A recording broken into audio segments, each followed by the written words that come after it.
distinguished guests, ladies and gentlemen, good morning. My name is Omar, and I'm the chairman of the 15th Center for Economic Studies, ECES. Back to this meeting, it's a great pleasure you came this morning to participate in the opening of this event.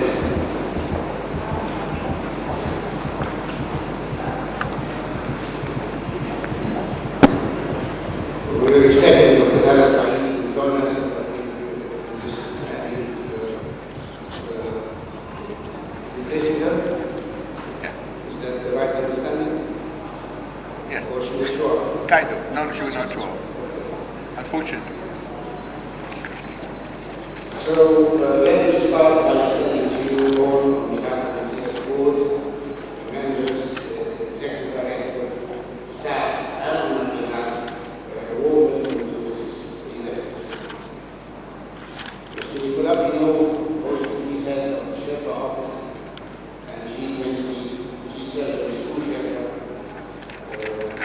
our dear partners at the OECD, I would like to express so much of my sincere appreciation to all the OECD team for their effort and collaboration to make this event come to fruition and hopefully to achieve a level of success commensurate with the caliber of our speakers and participants. Let me also take this opportunity to thank each and every one of you for being here with us today. We are delighted to have you participate in this very special event entitled Making Reform Happen in Egypt. A brief note about ECES. ECES is a non-profit think tank that conducts specialized economic research, drawing on international experience and constructive discussions among various stakeholders, including mainly policymakers. Briefly, this topic is a top priority topic on ECES.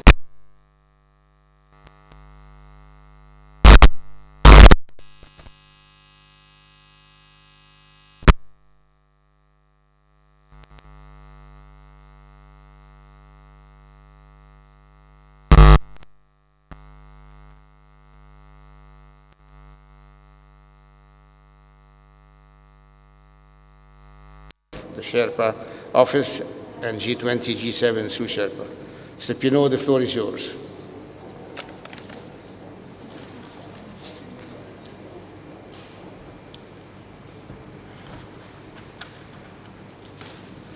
Well, I want to thank you, Mr. Chairman, Vice Minister, dear Abla, Madam Chair.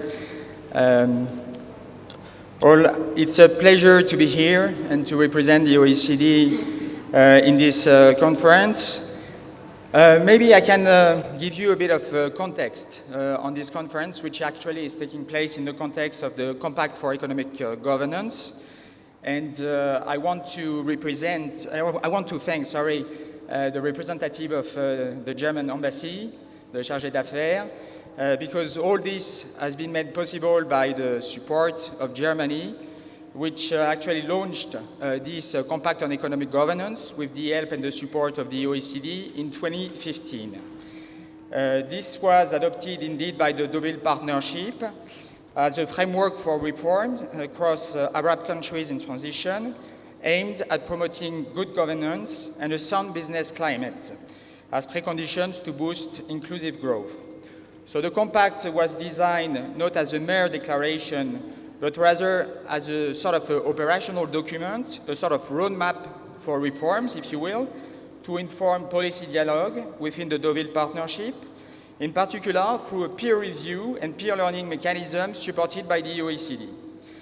It was also framed and conceived through country-tailored implementation plans under which Arab countries in transitions identify specific policy measures which could then be supported by G7 and partner countries through technical assistance. And the OECD was actually asked to facilitate this process. So we are very pleased and very honored to be here today to precisely present the outcome of this work, and in particular the work that we did on Egypt, but we also worked on Jordan, Tunisia, Morocco. But today we are focusing on Egypt, and it's really a pleasure to be here with Dr. Abla and Latif, with whom we had a fantastic partnership over the last months to organize this conference. So I will present later on, after these opening remarks, the report, the stock-taking reports that was commissioned by Germany, which I want to thank again. But for the time being, I will leave the floor to the Vice Minister. Thank you.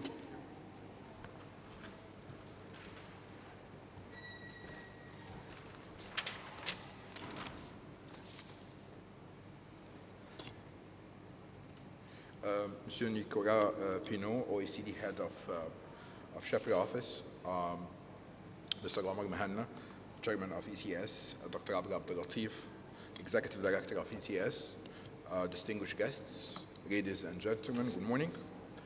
It gives me great pleasure to be among you here today. Thanks to the OECD and the EES for organizing this event, which actually comes at a perfect timing to reflect the reforms undertaken by the government of Egypt. 3 years have started since 2016, the beginning of the economic reform program in Egypt.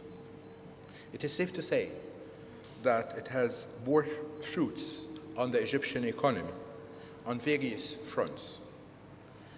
This was the result of persistent efforts, a strong political will, and a commitment to the reform, despite challenges, which was actually conveyed in the stock-taking report prepared by the OECD.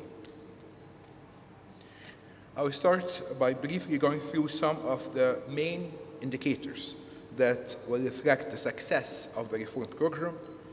Then I will move into highlighting the main factors that contribute to the success of this program. Ladies and gentlemen, Egypt's homegrown economic reform was a much-needed, brave endeavor, developed by aligned economic team, supported by political leadership, and endorsed by international institutions such as the IMF and the World Bank and other multinational institutions. The program aimed to address key imbalances in the Egyptian economy: external imbalances and unsustainable fiscal deficit.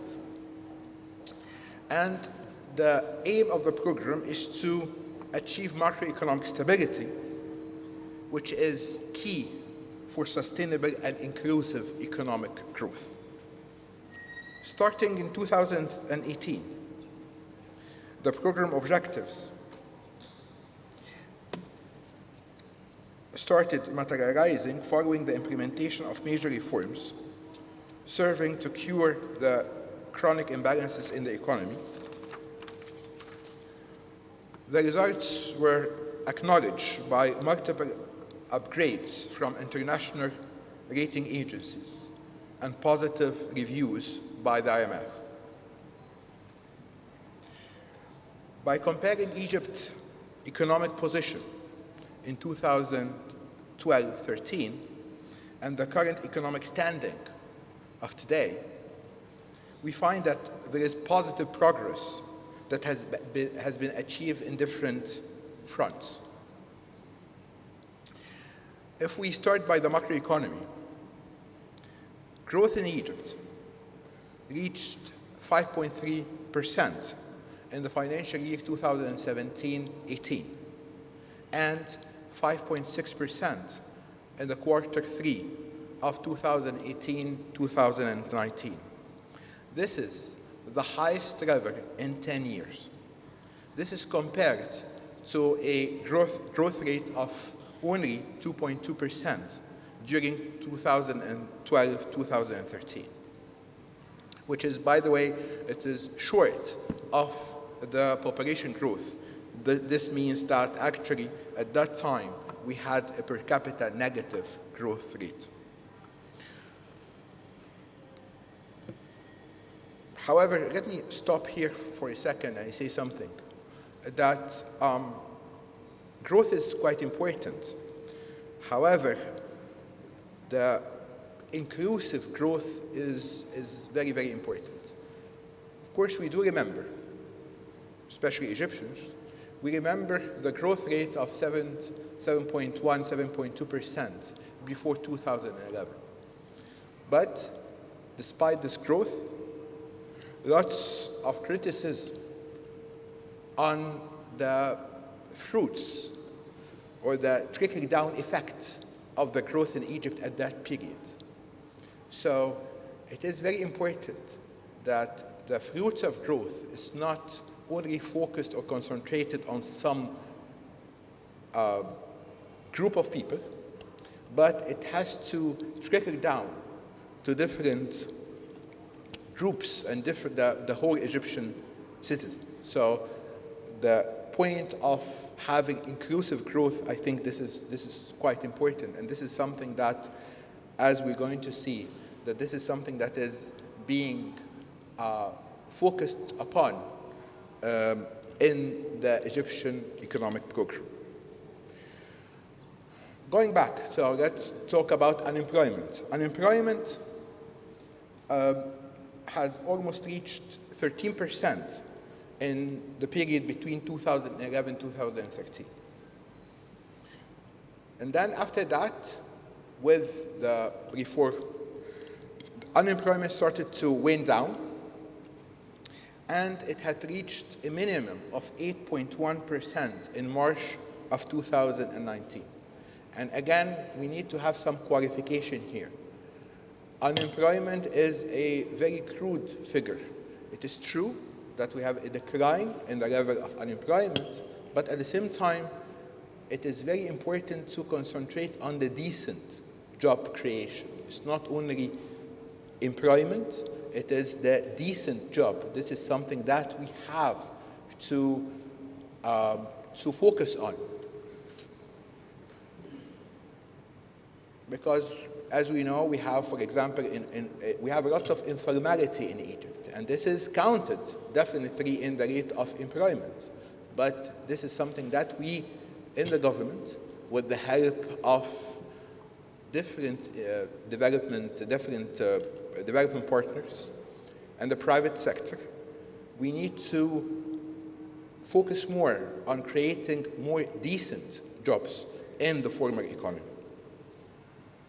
The net reserves, now it stood at $44 billion. That is allowed Egypt to have a buffer of 8.5 months of imports. This is up from 14.9 billion in June of 2013.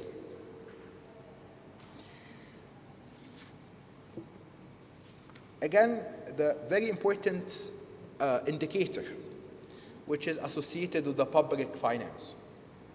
We always say that the budget deficit is the mother of all macroeconomic problems. This is not in Egypt, but this is worldwide. Now, the budget deficit in Egypt has reached 8.4% of GDP. And this is in 2018, 2019. This is compared to 13% of GDP in 2012 and 2013.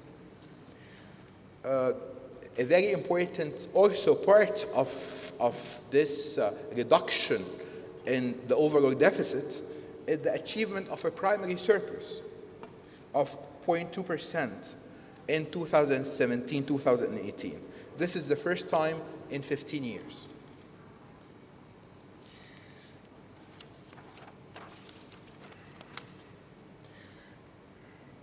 The success of the reform could be attributed to a number of interdependent factors that were kept in mind during the design phase of the program. These factors have proven to be very critical to the success of any reform in Egypt, or even worldwide. And let me share with you three of these factors. The first thing is the sequencing of the reform. This is a very important factor.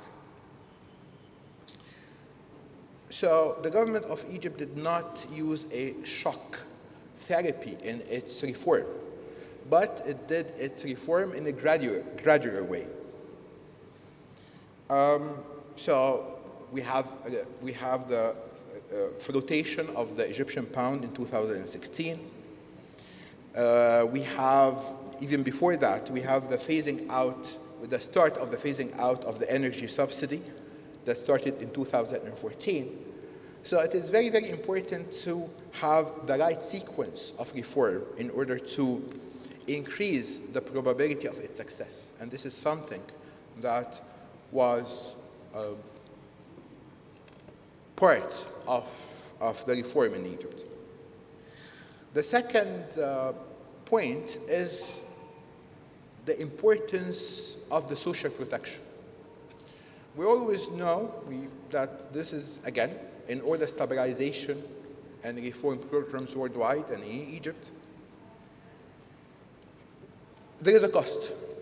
And this cost, sometimes it's not even cost, i.e., that most of the cost is being bared by the low income or the vulnerable segment of the population.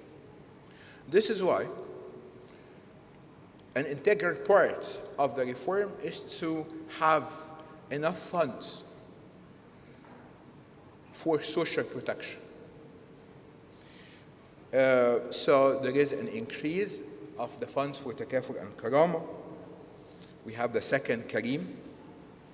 This is for providing housing for low-income groups. And there is another important thing that is, sometimes it is kind of not very obvious, but it's important, that is the public investment. Again, one of the negatives, one of the things that have actually weakened the effect of the growth in Egypt before 2011 is the reduction in public investment, especially in health and education. This is something which is very, very important. So actually, despite the fact that before 2011 there is high growth, but the average Egyptian did not fear this growth. And a big part of it is because of the reduction in government investment or public investment in these areas. Now, we do learn from our mistakes. So in this reform, the government made sure that there is an increase of funds dedicated for public investment, especially the human capital, the health and education, and definitely the infrastructure. So if you invest in these very key sectors, in this case, the average Egyptian citizen is going to feel that there is an improvement in the government service, there is an improvement in the quality of life of an average citizen, which is very, very important. The last thing of these factors is the transparency and communication. And this is very much associated with good governors. And I think this is something that the report of the OECD is concentrating on. Credibility is very, very important. And credibility is part of good governors. And communicating in an objective way the indicators, the challenges, is key for the success of the program. And this is something that the government has focused on starting from 2016. So it is very important for people to understand what is going on, to understand the challenges in an objective way, and at the same time make sure that what is being announced is the true indicators and the true situation in Egypt. And this is something also from the side of the ministry that we are very much keen to provide. That is, for example, that we have the economic census that is going to end in a month or so. We want to make sure that the result of these census, the result of these different surveys that is done by CAPMUS, it is shared, it is disseminated in a proper way, because, let's face it, in order to enhance private sector, in order to enhance investment, you need to reduce uncertainty. And you need to provide, as much as possible, accurate and timely information. And this is something that we are very keen to do and to provide. And again, this is part of good governors.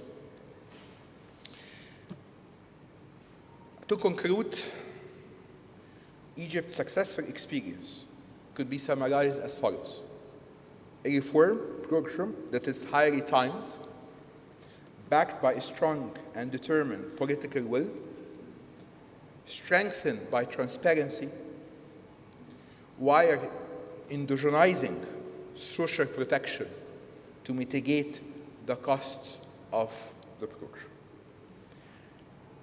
Thank you for your attention, and looking forward to today's fruitful discussion. Thank you very much.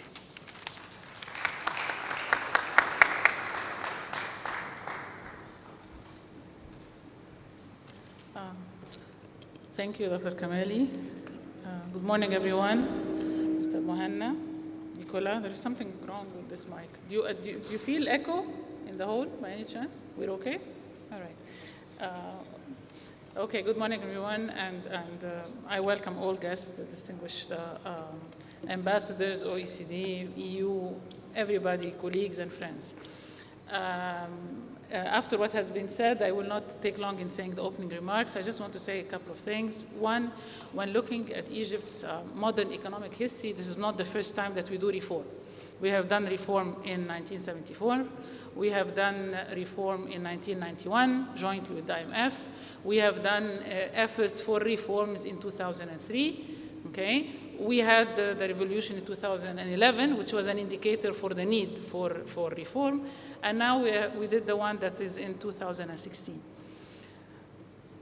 Keeping aside the 2016 one for a second, what has happened before is that our reform has never reached a real impact. It was either incomplete reform or missing items, okay, or not seeking sustainability, okay. What we have in 2016 is our last attempt for reform, okay. That has a lot of political support, and that seems to have at least the momentum for the continuation of the reform, okay.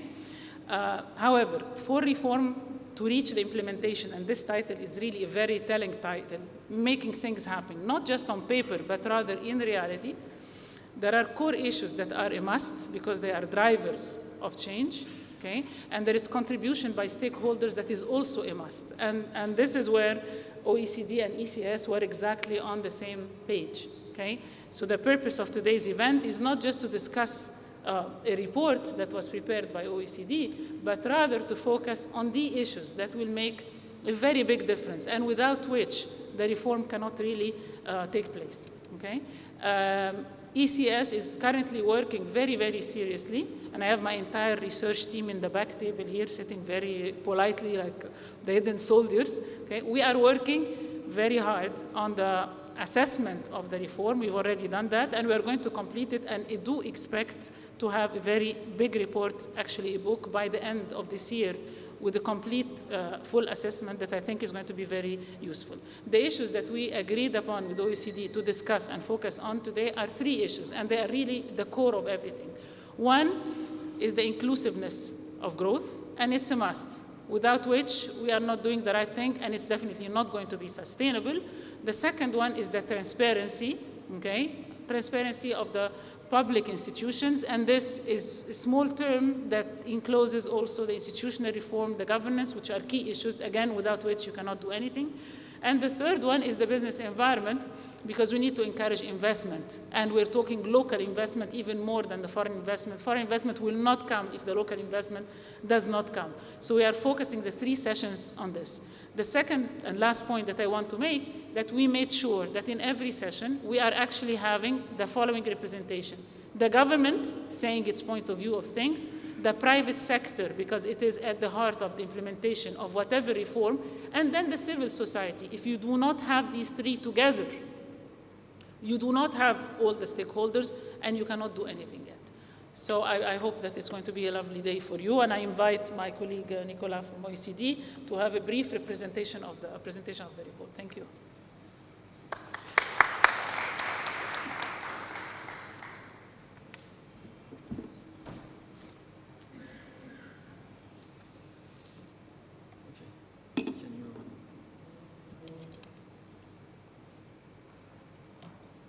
Okay, so I have a presentation. Yes, can you?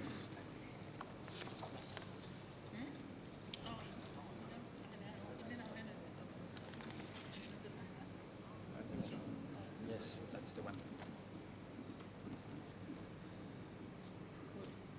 We're giving the floor for Nicolas to take the entire stage. Thank you. I feel a bit alone.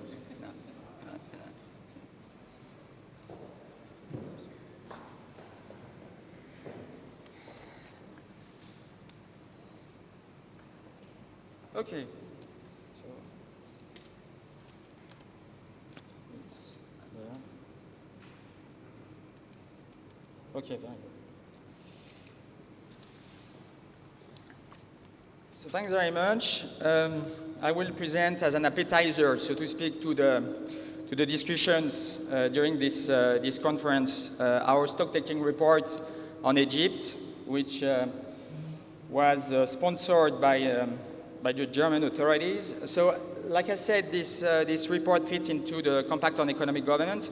So I described already what the Compact is about. Maybe I should add that this compact is actually structured and organized around 4 pillars. The first one is on economic policy, macro and structural. The second pillar is about the efficiency of the public sector. The third pillar is about private sector development and the business environment. And the last pillar is more about the way the policy making is done, in particular the inclusive nature and the engagement with stakeholders in the context of the policy making. And in fact, we've decided to exactly organize this conference around the 3 first pillars of the Compact on Economic Governance. So maybe to start, I would like just to recall very quickly the macroeconomic performances of Egypt in the lead up to 2016, when this big push on reforms was given by the current government. The situation was indeed difficult, with a significant degradation of macroeconomic performances, significantly lower levels of growth from an average of 5% during the period 2000-2010 to a growth that was around 2.7 on average between 2011 and 2016. And there are several factors behind this trend. Obviously, there were exogenous shocks, the financial crisis worldwide in 2008 and 2009. Sluggish growth in Europe, which is Egypt's main trade partner, a drop in financial support and remittances from Gulf countries, and also the impact of regional security dynamics, especially on tourism and FDI in Egypt. But there were also very specific idiosyncratic factors specific to Egypt, macro imbalances and structural weaknesses. Of course, mounting inflationary pressures, a deterioration in the chronic twin deficits of Egypt, fiscal and current account deficits, which are a long-standing issue in the country. The fiscal deficit widened after 2011, raising challenges for debt sustainability over the medium to long term, with high budget deficits at around 10-13% of GDP compared to 7-8% during the period before. And this led to a substantial increase in public debt, close to 95% of GDP in 2016. Okay, so I need to speak slowly for translation, sorry. So yes, fiscal deficits, twin deficits, fiscal and current accounts worsened over the period. A key structural factor behind the significant growth deceleration was the declining level of investment since 2011, from around 22% of GDP on average during the period 2010. Public and private investment reached a level of 14% only since 2013. And if you compare that to other countries in the region, like Jordan, Morocco, and Tunisia, Egypt is clearly underperforming. In Jordan, this is around 20% of GDP. In Morocco, around 30%, and in Tunisia, around 22%. There is also an issue with FDI, which went from close to 9% of GDP in some years in 2004-2008 to almost zero in 2011, and only reached 2% of GDP until 2015. So this is in this context that very ambitious reforms that the Vice Minister mentioned were implemented and started as part of also the IMF program of 2016. The first element of this reform program was, of course, the fiscal consolidation with the introduction of value-added tax, but also significant reduction in fuel and electricity subsidies. There was obviously the move to a market-based exchange rate aimed at eliminating market distortions, stabilizing the foreign exchange regime, and increasing the availability of foreign exchange, while at the same time eliminating foreign exchange restrictions. On the structural side, the reform agenda was also pretty ambitious, with a full-fledged reform of the business environment, a new investment framework that improves transparency over investor rights, institutional improvements, such as reinforcing the role of GAFI in investment facilitation, as well as the streamlining of the dispute resolution framework, changes in regulation, everything from bankruptcy and insolvency law, licensing law, corporate law, significant liberalization of key economic activities, where, in fact, the importance of the public sector was a long-standing issue, and for instance, the electricity sector. And of course, high-profile mega projects aimed at developing infrastructure, such as the landmark expansion of the Suez Canal area and the construction of a new capital and massive investment in transportation. At the same time, and this was also mentioned by the vice ministers, reforms have been undertaken to make growth more inclusive and to mitigate those sort of supply-side reforms on the most vulnerable households. And in particular, the government implemented targeted social programs, the cash transfer programs such as Takaful and Karama, for instance, but also replacing regressive and distorted subsidies, such as food subsidies, for instance, by much more targeted transfer program.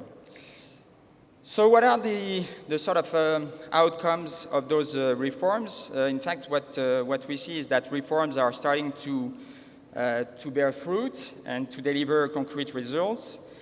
First of all, we have seen, as the Vice Minister mentioned, a growth acceleration since 2015, getting closer to what we consider being the growth potential of Egypt, around 6%. The country's twin deficits are narrowing somewhat.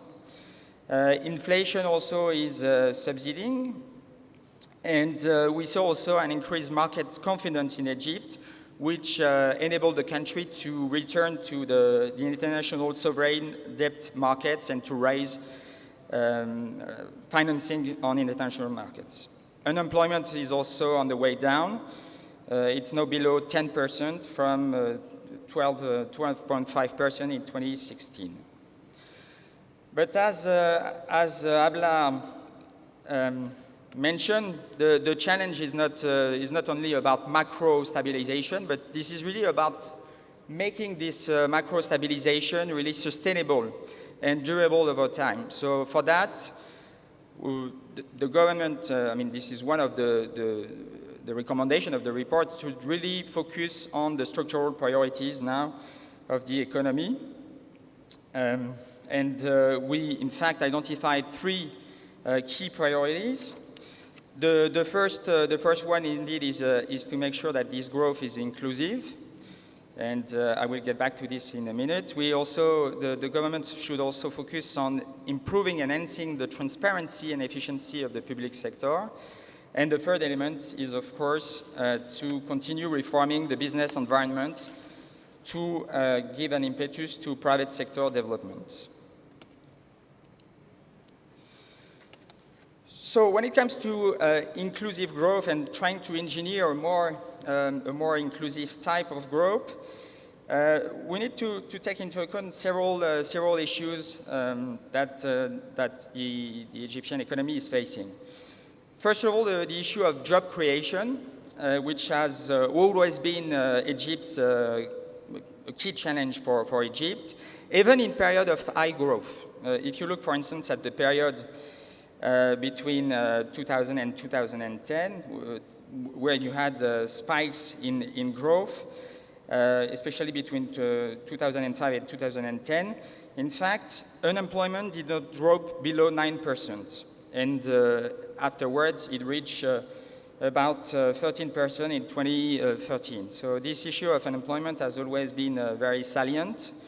And there are also very significant variations in labor market outcomes across gender and age. For instance, 70% of Egyptian jobless are actually youth between 15 and 29 years old. Labor market participation is very low at 43%, and in particular, women's labor market participation is only 23%. There are several factors behind this trend. The first one that I will get back to is the anemic growth of the Egyptian private sector, which we will further discuss during this conference. And this is actually pushing many Egyptians to the informal sector. And precisely, informality is also a key challenge in the economy, in the Egyptian economy. Jobs in the informal sector are almost by definition low paid, low quality, leading to low productivity with an adverse impact in the end on the general productivity of the economy and its ability to position itself in global value chains.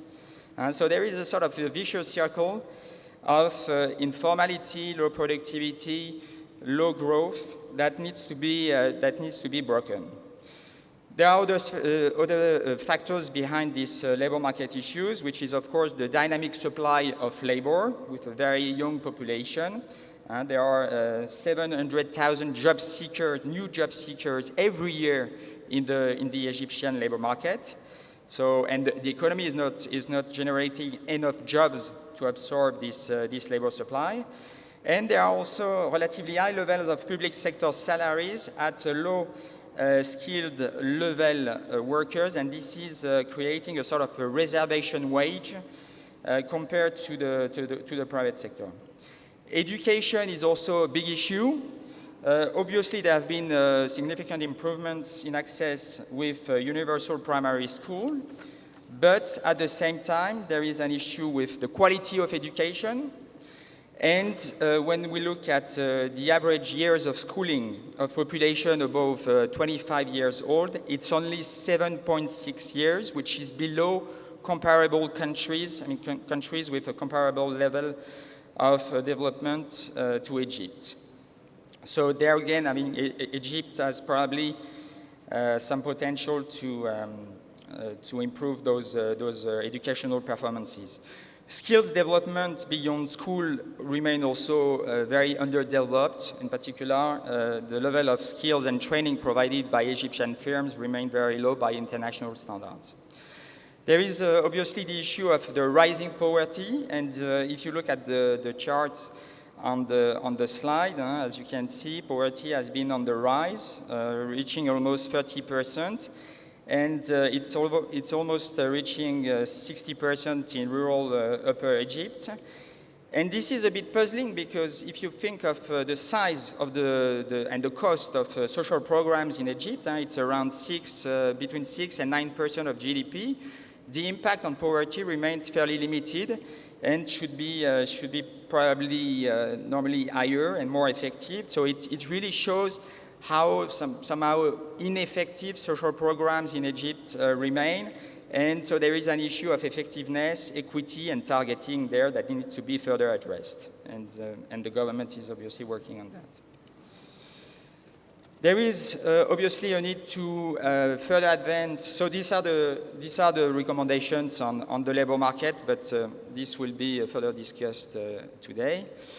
So when it comes to the public sector, the efficiency of the public sector needs to be enhanced. The government is also taking bold reforms in this sector. And if we look at the Egyptian public sector, this is very large in comparative terms.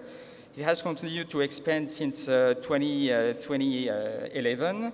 It represents 6.5 million employees, 24% of employment. This is 3 times higher than countries such as Chile or Mexico or Morocco, which are at comparable stage of development. And also we've seen an increase in the wage bill related to the public sector until 2016.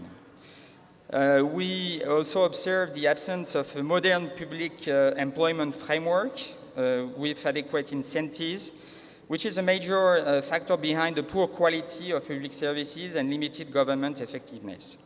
There is also the issue of state-owned enterprises, which play a major role in the economy, but at the same time, those SOEs, they suffer from poor monitoring of financial and operational performance, poor corporate governance, and very often dependence on state subsidies. So reforms have been undertaken. Sorry.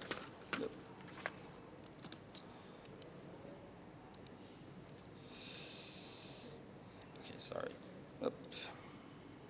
So reforms have been undertaken, such as the 2016 administrative strategy that sets forth an ambitious framework for reforming the bureaucracy, but it's too early to see the impact of this reform. There have been also some significant steps to reduce and limit the rise in the wage bill related to the public sector, and there we can see an impact indeed since 2016. But when it comes to state-owned enterprises, we must say, our assessment is that somehow less attention has been paid to the corporate, to the governance of these big SOEs, and this is probably an issue that should be further tackled by the government. There is obviously the issue of transparency and corruption. Corruption is a lingering problem in the country. And if you look at international rankings, I'm just referring to the Transparency International ranking. Egypt is not performing very well compared to other countries in the same league, but Janos Bertok, my colleague, will elaborate on that. Public procurement is characterized by excessive use of direct contracting, which of course reduces transparency and the active and fair participation of bidders. But there again, some reforms have been made. A new anti-corruption strategy is being implemented with a strengthened anti-corruption agency.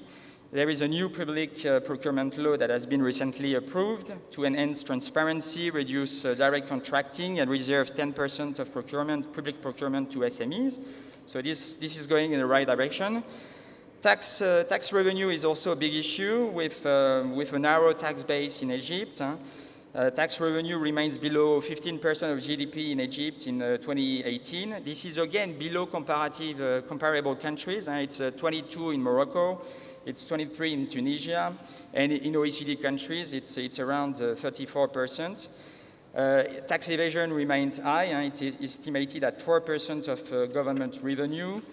And there is also the issue of the personal income tax, the importance of which in the total tax revenue has been declining over time, and perhaps there is too much reliance on the VAT. Okay, so now building to the last pillar very quickly, the business environment and the development of the private sector, which is really also a key issue for the country and for the Egyptian economy. As I said at the beginning, investment remains low in Egypt, and the investment to GDP ratio is around 15% compared to 30% in Morocco, for instance. A key element explaining this performance is the failure of the financial sector to play its intermediation role and to turn savings into productive investment.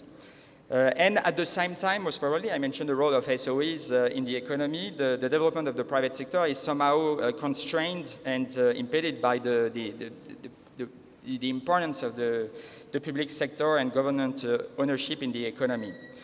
The private sector itself is dominated by micro, small and medium enterprises, and those companies, they face strong limitation in their development when it comes to productivity, investment in human capital, in development more generally. And these 2 million SMEs, they represent 90% of active enterprises. So really focusing on SMEs is obviously a key issue. I mentioned also FDI at the beginning of the presentation. This remains a challenge for the country, especially to attract, diversify FDI. If you look at the structure of FDI in Egypt, it's very much concentrated in a few sectors: oil and mining, real estate, which account for 75% of FDI. And if you compare the basket of FDI and the basket of exports from Egypt to similar countries like Tunisia, Morocco, clearly there is a lack of diversification in Egypt, and this is an area where Egypt could certainly do better. To accelerate the development of the private sector, we also need to look at the financial sector itself, which, as I said, is not probably playing the role it should play. The share of total credit channeled to the private sector has decreased constantly since the early 2000s, and this is well below what we see, for instance, in Jordan, Morocco, and Tunisia. It's around 30% of GDP, while it's around 65–80% in those countries. And probably there are several factors: the lack of competition in the financial sector, the fact that there is huge government borrowing need, which is crowding out credit to the private sector. Also the low levels of financial literacy and financial infrastructure. So this is in a nutshell what is encapsulated in our stock-taking report. So it's really a sort of a iceberg view of the economy. Obviously, the various sessions that will follow will give us the opportunity to look deeper into each and every area that I've just mentioned. So thanks again for the support.